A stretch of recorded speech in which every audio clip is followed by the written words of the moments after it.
Okay, I've got the Wheeler brothers here. Charlie on the left, George on the right. Yeah. Who've just had a tremendous run in the Cardiff Cross Challenge here, finishing 5th and 6th overall, 2nd and 3rd Brits in the race behind Zak Mahamed. Charlie, tell me first of all a bit about yourselves, because our readers probably don't know a great deal about you. You really burst into the spotlight here. Yeah, so I mean we've been running since we were about 13, 14, kind of normal story, joined the local club after doing a couple of park runs, but we were always pretty terrible. So you started off as park runners? Yeah. So yeah, guy told us to go down to our local athletics club after that, which we did. But we were always pretty average or bad club runners. We never made English schools track. I think we were final year of English schools cross. I made the top 100 for the first time ever. I finished like 88th, and I was really happy with that. Then I went to university at Loughborough, but struggled, didn't really improve very much. And then COVID came, started improving a bit, kind of doing my own thing, training on my own, and found a system that works for me. And then got lucky enough to end up university in America for my master's degree. Kind of circumstance, a bit of serendipitous, ended up in Wisconsin, which was a very good uni. And that really brought me on a lot. Had a really good coach there, Mick Byrne, and the team. I suddenly went from being like a 14:30 5k runner to, whilst I was there, I ran 13:40. And then we graduated in January, kind of got back together, started training together.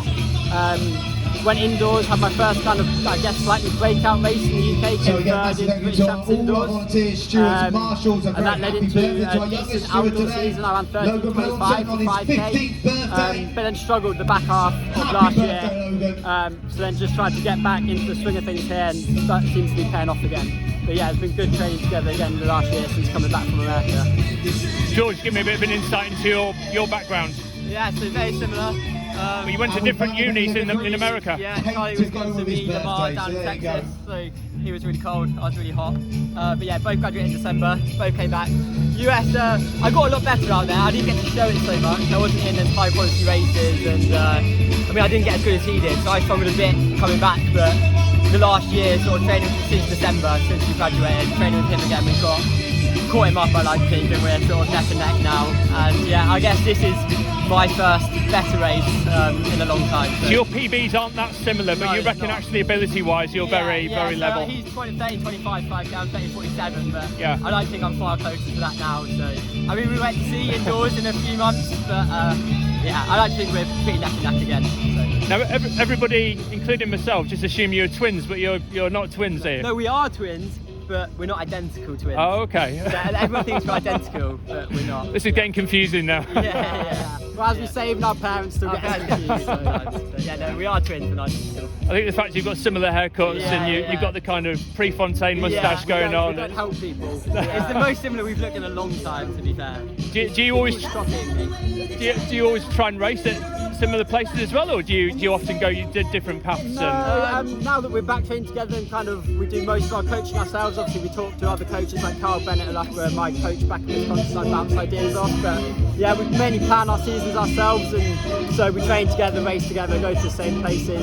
Obviously the past summer I kept being in like A races and he kept being in B races just because our PBs were quite different, but hopefully yeah, going forward we'll be in the same races.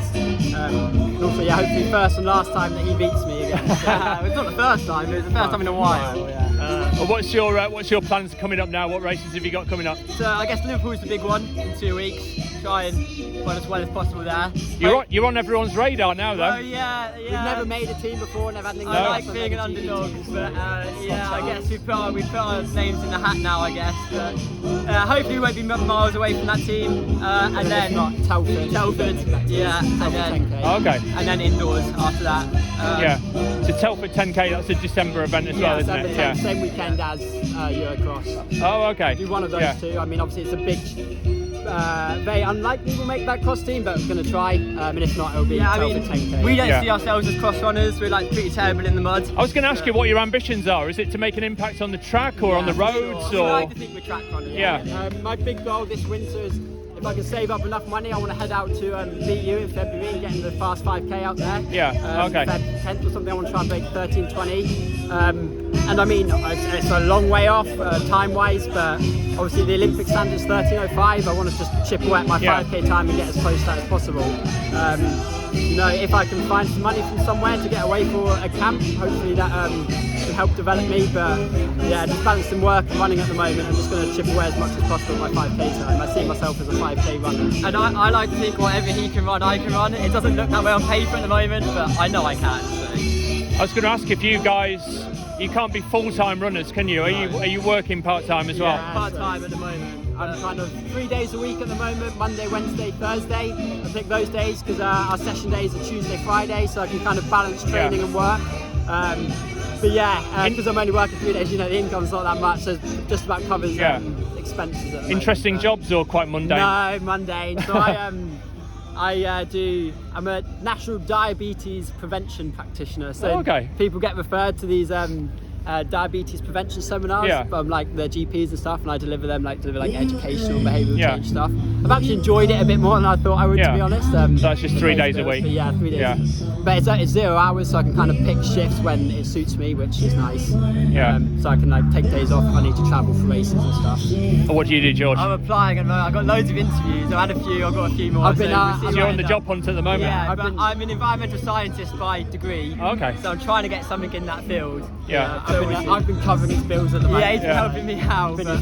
I need a job ASAP. Do you live together as well? Yeah, we do. We're trying to move out. We've got to save up. Currently, parents have been very nice since we've come back. Actually, they've been letting us live with them, but we keep. We're running out of time quickly. They want us gone. We keep trying to rent different places, and we keep losing out to families and stuff. We've got a couple of mates we're trying to move in with, but struggling to find somewhere to rent. We keep losing out to families. Does the talent run in the family? Were your parents any good at sport?